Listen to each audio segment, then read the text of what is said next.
Passons maintenant à la configuration du moteur de recherche. On commence par activer la recherche AFS Add Store. Il suffit de sélectionner AFS Add Store dans la liste déroulante Search Engine. La liste suivante, afficher les rayons, est très intéressante. Elle permet en effet de rechercher les termes tapés par l'internaute dans les libellés mêmes des rayons ou des catégories en vision Magento et d'afficher ces liens comme éléments de résultat. C'est utile pour montrer à l'internaute que s'il cherche des books, par exemple, dans notre site de test, il pourra atteindre directement le rayon des Books and Music qui est organisé par le merchandising pour mettre en scène l'offre. Cette fonction est l'équivalent de l'affichage des catégories dans l'autocomplétion, mais au niveau de la page de résultats. Il faut cependant noter que l'affichage des catégories de navigation n'est pas un standard des interfaces de site Magento. Exploiter cette fonction sur votre site web peut donc nécessiter un petit travail d'intégration. La zone suivante, phrase de suggestion orthographique, vous permet de personnaliser la phrase qui introduit les suggestions du moteur de recherche lorsque l'orthographe est trop approximative. Cette phrase étant définie au niveau boutique, vous pouvez la modifier dans chaque contexte, notamment pour la traduire. Ce ne sera pas la même en français, en italien, en espagnol ou en italien. Là encore, comme vous le voyez, la configuration sauvée, l'effet est visible immédiatement. Intéressons-nous maintenant à la configuration des facettes par défaut du moteur. C'est l'objet de cette section. Les facettes sont les filtres proposés en complément de la page de résultats. Ils sont destinés à simplifier la vie de l'internaute quand il doit choisir un produit parmi plusieurs.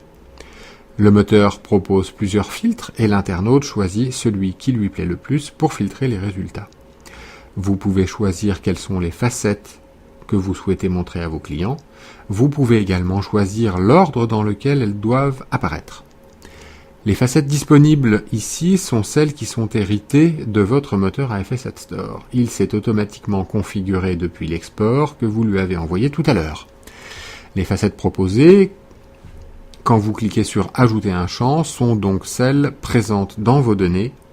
Si ce n'est pas le cas, vous pouvez vérifier que chaque facette est bien exportée depuis la zone mapping des champs produits et que le flux a bien été envoyé au moteur une première fois en fin de configuration du mapping.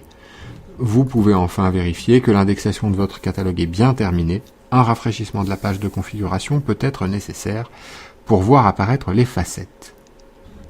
Vous noterez que dans notre exemple, on voit de nombreuses facettes dans cette section de configuration. Gardez à l'esprit que les facettes sont portées par les produits, ce sont souvent des attributs et que toutes ne sont pas portées par l'ensemble des familles de produits. Ainsi, l'attribut ou la facette Electronic Type n'est utilisée que pour les produits électroniques. Elle n'apparaîtra donc que si des produits de ce type, électronique, sont présents dans la page de résultats. C'est la raison pour laquelle il faut penser à toutes les familles de produits pour configurer les facettes. Ceci dit, on réalise vite que 4 à 5 facettes bien choisies sont en général suffisantes pour aider efficacement les internautes à trouver les bons produits rapidement. Ajoutons donc une nouvelle facette à notre page de résultats. Je choisis de rajouter la facette classification à nos facettes exposées dans l'affichage de la page de résultats. Pour l'instant, comme on le vérifie, une recherche TI remonte des produits. Les facettes commencent par le prix, puis les couleurs. Je clique sur le bouton « Ajouter un champ » de l'interface du back-office. Le champ AFS Lang est ajouté. Il me reste à changer la valeur par « Classification », qui est l'attribut de classification des produits dans mon catalogue. On peut maintenant définir le rang de la facette. Je choisis d'utiliser le choix par défaut 1, car cette facette est très importante. Elle apparaîtra donc en première position dans la liste des facettes disponibles. Pour mémoire, il n'est pas gênant lors de l'utilisation de nombreuses facettes de choisir des rangs identiques entre facettes. De fait, des attributs qui ne sont utilisés que pour une famille de produits donnés n'apparaissent que si les produits issus de cette famille sont présents dans la liste de résultats. On a donc peu de risque d'avoir des agglutinations de facettes.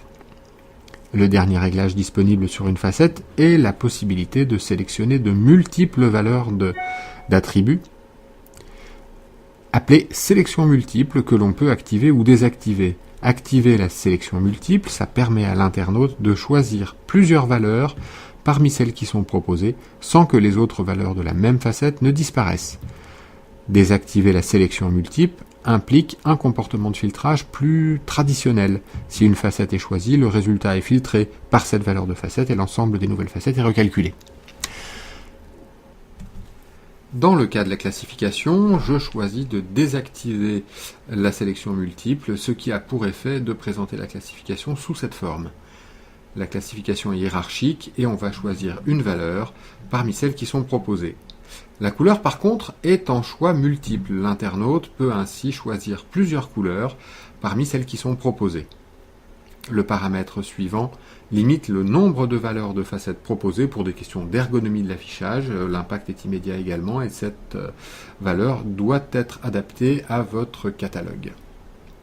Vous trouverez maintenant le texte utilisé pour l'affichage des valeurs des facettes de prix.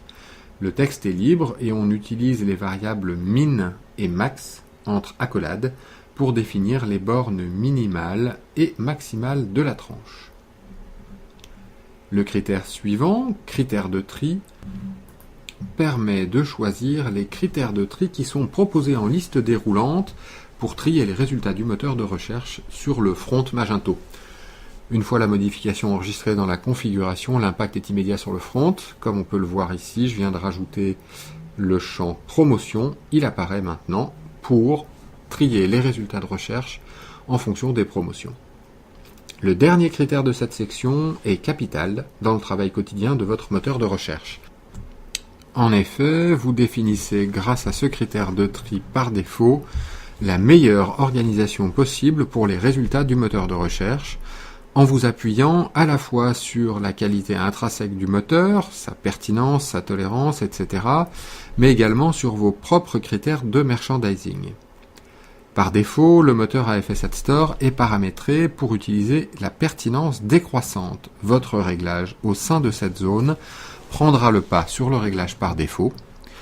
L'ordre dans lequel vous ajoutez des critères décidera de l'ordre d'application des différents critères de tri. Nous pouvons par exemple tester ce réglage. D'abord les produits disponibles, puis parmi ces derniers les produits les plus pertinents et à pertinence équivalente les produits en promotion en premier. Je clique donc sur le bouton Ajouter. Le back-office propose par défaut le critère pertinence. Je peux choisir parmi d'autres critères proposés qui sont par exemple, comme on le voit, désignation, le nom du produit, promotion qui est un critère booléen, 1 ou 0, calculé par le moteur à 1 si le produit est porteur d'une promotion au sens Magento, nouveauté booléen également porté par chaque produit, 4 critères booléens calculés par le moteur qu'on appelle as description, as images, as variants et is available. Les 3 premiers critères ont pour objectif de montrer en priorité les produits qui sont correctement décrits, autrement dit qui ont des fiches produits les plus complètes possibles. Le 4e, is available, est un critère calculé par le moteur à partir d'un état de stock. Il est à 1 quand le stock est positif, il est à 0 s'il n'y a pas de produit disponible. Ce critère is available est souvent utilisé comme premier critère d'organisation des résultats. Enfin, le prix est proposé également. Chacun de ces critères peut être utilisé par ordre descendant ou ascendant. Je reviens sur mon choix de réglage par défaut et je choisis à la place de pertinence le critère is available bool. Il faut choisir descendant dans la liste déroulante du sens de défilement. Puis je clique sur Ajouter pour choisir pertinence avec un sens descendant également, du plus pertinent au moins pertinent, et je vais tester ce réglage sur le moteur de test. Je fais la requête THE.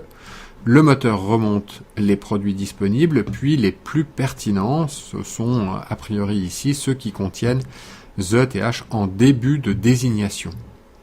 Mettons un peu de merchandising dans ce comportement, en triant par exemple par prix descendant en complément de la pertinence.